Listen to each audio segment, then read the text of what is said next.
One issue amidst this crisis for many small businesses is that the money in the federal disaster program has run out. Congress and the president are trying to agree on an additional $250 billion program for small businesses. Earlier this morning, I spoke with Congresswoman Ilhan Omar about that, as well as a number of other issues, including her new marriage. Congresswoman Ilhan Omar, thank you so much for joining us from Washington, D.C. Thank you for having me. Good morning. How are you? Good morning. I am fine. I'm doing as well as just about everybody is under these circumstances. So many important issues. I want to get to some issues, though, some questions about your recent marriage. And I do want to ask you this. When word first broke of this last fall, you said you weren't seeing anybody. Your now husband said he was not in a relationship with you. Why did you say those things? Because that was the truth. I think oftentimes, when you're going through difficult marriage and you're going through a difficult divorce and there's children involved, you try to be as honest as you can, and there are some challenges to that. And, when I sat down with you, I try to give you as much of an honest answer as I could.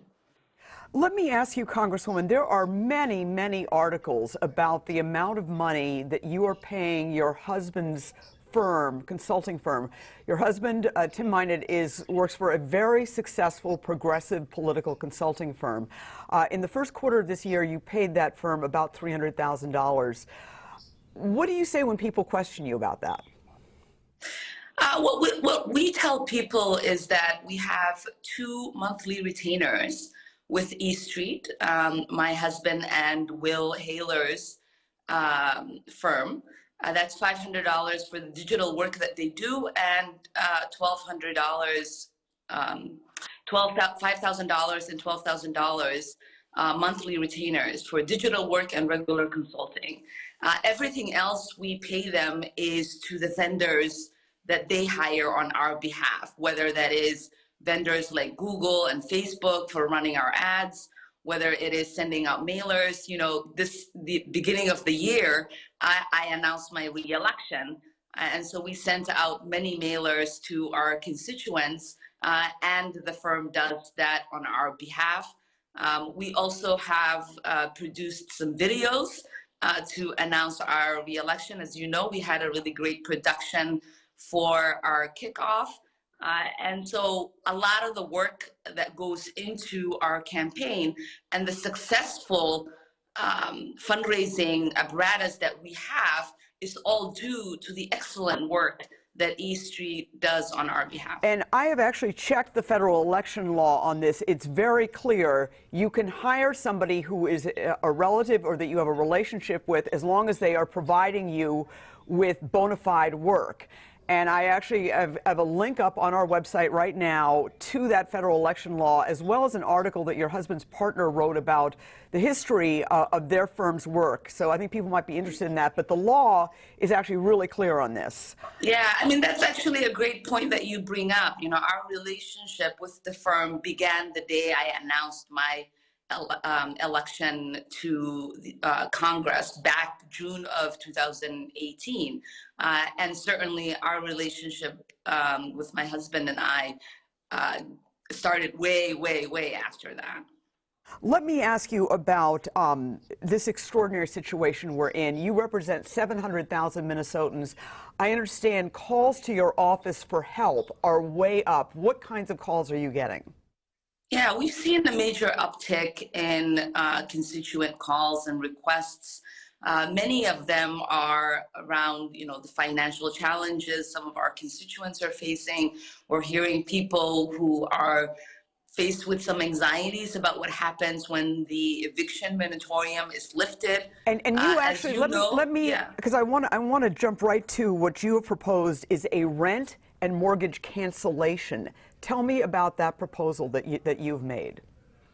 Yeah, we are hearing from constituents that debt is piling up, that they're worried about sustaining their homes, and our focus has been trying to work with them in figuring out legislation that we can introduce that could go into the next relief package that we work on. And so the Rent and Mortgage Cancellation Act comes out of the conversations we've had with our constituents and folks around the country who are on rent strike. What it does is that it creates complete forgiveness for rent and mortgage payments. Landlords and lenders would be able to use and utilize the relief fund that we created to recoup their losses. This is only for primary residents. It makes sure that there is no accumulation of debt. And so after the pandemic, people are not going to be asked to pay back any of the money. This is one proposal. I know another issue that you're dealing with, getting a lot of calls about, is people trying to get through to Minnesota unemployment, the unemployment deed. You actually are holding a town hall meeting about that, right? Yeah, and so we've had lots of town hall meetings on the pandemic and how our state is dealing with that. We've had calls with DEED and the small business community in our district with Mayor Fry. And now we're hearing lots of calls on the confusion and some of the problems that people are seeing when they go and apply for unemployment. Unemployment is skyrocketing in our district and across the country. And so we're going to try to walk people through how to apply, what is available, and that's this week coming up, right? Yes, that's this week, and we're hoping that people will walk away with some tools to utilize and hopefully uplift some of the anxieties that they're facing. I'm running out of time here. Just real quickly, do you think Congress and the president are going to come to an agreement on more money for small businesses, that $250 billion package, because the money has run out for small businesses? It certainly has, and as you know, I introduced the ABLE Act, which hopefully will be incorporated in the next relief package that we have. Small businesses are the backbone of many of our communities, and we're trying to do everything that we can to try to deliver relief for them. Congresswoman Ilhan Omar, thank you so much for your time this morning. We certainly appreciate it. Thank you so much for having me. And Representative Omar's town hall meeting with Minnesota DEED officials on how to apply for unemployment is this Thursday. It will be live streamed on her Facebook page.